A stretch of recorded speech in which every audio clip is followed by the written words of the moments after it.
পাহাড়কে ভালোবাসে না, পৃথিবীতে এমন মানুষ নেই বললেই চলে।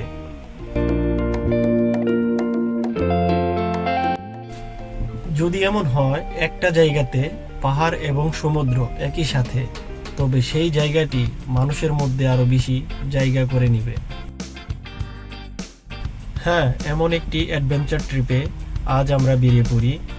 ফ্রান্সের নরম্যান্দির উপকূলে পাহাড় এবং সমুদ্রে ঘেরা এক অপরূপ দৃশ্যের পথে পথে। নরম্যান্দি হচ্ছে ইউরোপের ট্যুরিস্টদের কাছে এক বিখ্যাত পর্যটন জায়গা। আটলান্টিকের বুকে জেগে ওঠা এই নোম্যান্স ল্যান্ড হচ্ছে প্রকৃতির এক অপরূপ ভূস্বর্গ। হাজার বছর ধরে গড়ে ওঠা এই শহর হচ্ছে ইতিহাস সংস্কৃতির এক ঐতিহাসিক শহর।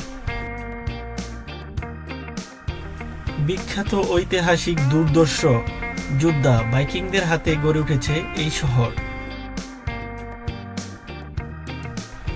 এই শহরের পরতে পরতে লুকিয়ে রয়েছে ইতিহাস, ঐতিহ্য এবং সংস্কৃতি। নরম্যান্দি লুকিয়ে থাকা পর্যটনের খনি, যেখানে গিয়ে আপনারা শুনবেন পাহাড় এবং সমুদ্রের ধ্বনি। এই নরম্যান্দি আজকে আমার মাধ্যমে আপনাদেরকে স্বাগত জানাচ্ছে।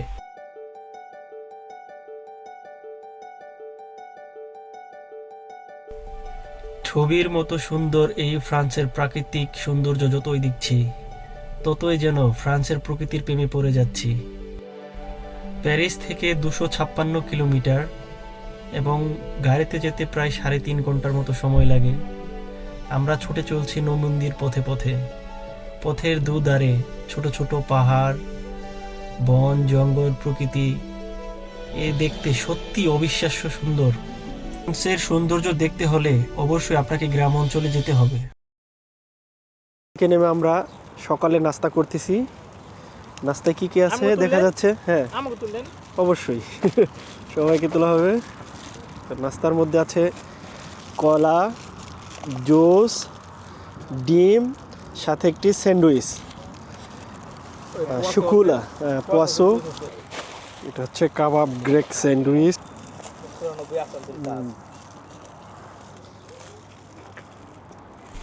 সত্যি গ্রেক স্যান্ডউইচটা খুবই সুস্বাদু এবং মজাদার। সংক্ষিপ্ত যাত্রা বিরতি শেষ করে আমরা আবারও ছুটে চলছি নরম্যান্দির পথে পথে, রাস্তার দুধারে দৃশ্য দেখতে দেখতে। অবশেষে ফাইনালি আমরা চলে এসেছি ইতিতাতে। Wow, it's really amazing. এখন আমরা আছি উত্তর পশ্চিম ফ্রান্সের নরম্যান্দির ইতিতাতে। ভাইকিং নরসম্যানরা, যারা এখানে 9ম শতাব্দীতে বসতি স্থাপন করেছিল, ভাইকিংরাই এই অঞ্চলের নামকরণ করে নরম্যান্দি। দ্বিতীয় বিশ্বযুদ্ধের সময় এই নরম্যান্দি অঞ্চলেই জার্মান বাহিনী এবং ফরাসি বাহিনীর মাঝে এক বিশাল যুদ্ধ সংঘটিত হয়েছিল, যা ইতিহাসের গতিকেই পাল্টে দিয়েছে। আলোড়ন সৃষ্টিকারী দর্শনীয় স্থানগুলি এই প্রতিটি ঘটনার সাথে জড়িত।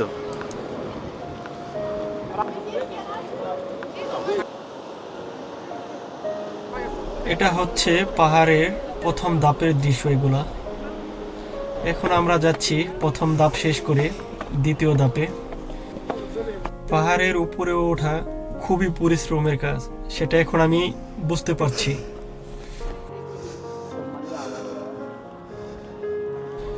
এটা হচ্ছে পাহাড়ের দ্বিতীয় ধাপ। দ্বিতীয় ধাপ থেকে সামনে ছোট্ট গ্রামটি এবং সমুদ্রের সাইডটা অনেকটাই স্পষ্ট দেখা যাচ্ছে। দেখুন, পাহাড়ের দ্বিতীয় ধাপ। এখন আমরা পাহাড়ের দ্বিতীয় ধাপ থেকে সমুদ্রের গর্জন শোনা যাচ্ছে।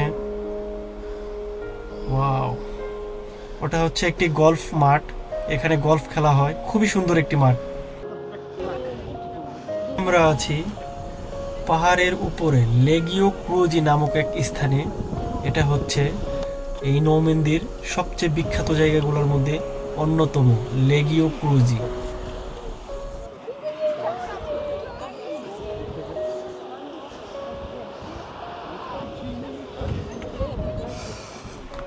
এই লেগীয় ক্রুজিটি 18 মিটার উঁচু এবং এখান থেকে সমস্ত ভিউ দেখা যায়, নিচে নীল এবং ধূসর পানির ঢেউ দেখুন। এখন আমি যে জায়গাটিতে দাঁড়িয়ে আছি সেই জায়গাটির নাম হচ্ছে লা শামবার্ডেস ডি ময়জালেস। মানুষ এই জায়গাটি সম্পর্কে যা বলেন তা হলো legends of gods surrounded. Okay, pode. Beleza.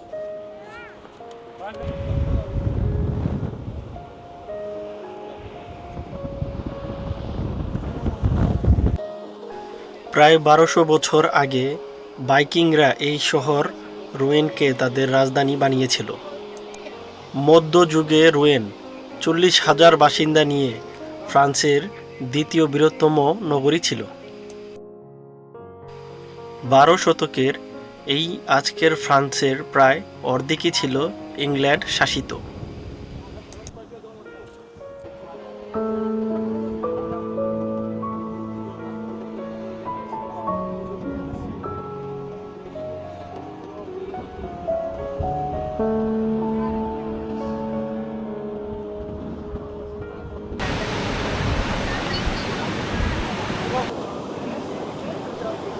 বেলা বাড়ার সাথে সাথে পর্যটকদের ভিড় বেড়েই চলছে এখানে। মিষ্টি রোদের সাথে সমুদ্রের ঠান্ডা বাতাস, এর চেয়ে ভালো আর কি হতে পারে। একদিকে সমুদ্র, আরেক দিকে পানশালাগুলোর মধ্যে মানুষের ভিড় ক্রমেই যেন বেড়ে চলছে। আটলান্টিকের ঠান্ডা বাতাস সাথে মিষ্টি রোদের আলো এখানে আসলে যেন মানুষের মনকে আরও অনেক বেশি প্রসারিত করে তোলে। সমুদ্রের গর্জনের সাথে পাখির কিচিরমিচির শব্দ আরও পর্যটকদের ভিড়ের মাঝে এর চেয়ে আর সুন্দর দৃশ্য কী বা হতে পারে।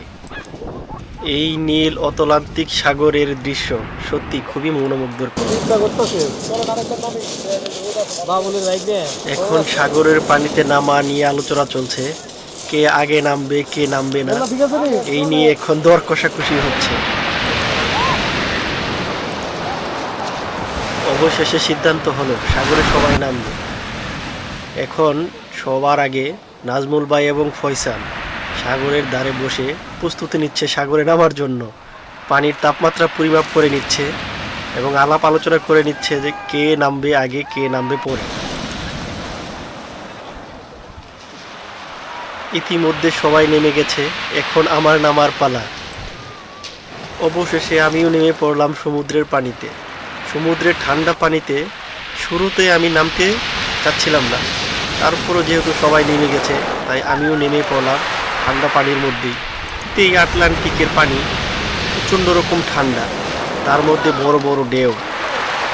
শুরুতে আমি আসলে নামার তেমনটা ইচ্ছেই হচ্ছিল না, তারপরও সবাই যেহেতু নেমেছে তাই আমিও নেমে পড়লাম। সমুদ্র ভ্রমণে এসেছি, সমুদ্রের পানিতে না নামলে কি হয়, তাই সমুদ্রের পানিতে আমিও নেমে পড়লাম। শুরুর দিকে সমুদ্রে নামার সময় এই ঢেউগুলো সাময়িক অসুবিধা করলেও কিছুটা ঢেউ অতিক্রম করে যখন ভিতরে প্রবেশ করা যায় তখন আসলে সাঁতার কাটতে খুব ইজি হয়ে যায় এবং খুব স্বাচ্ছন্দ্যেই সাঁতার কাটা যায়।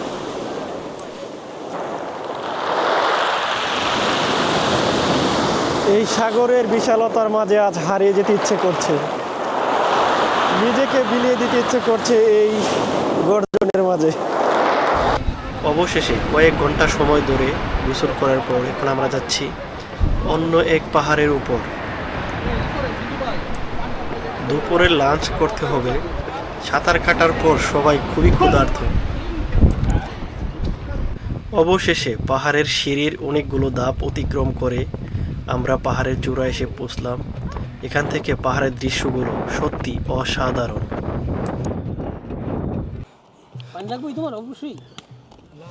পানির দরকার নেই। কি বিরিয়ানি, রোস্ট, সালাদ, স্পেশাল চাটনিটা দিল না, কমপ্লেন রয়ে গেছে আমাদের।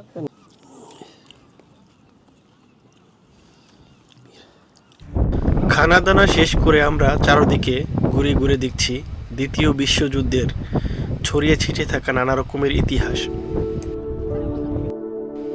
সন্ধ্যার বিবর্ণ আলোয় পাখিরা যখন চলে যায় পাহাড়ের কন্দরে কন্দরে, তখন এই নৌমেন্দি লিখে চলে তার হাজার বছরের ইতিহাস।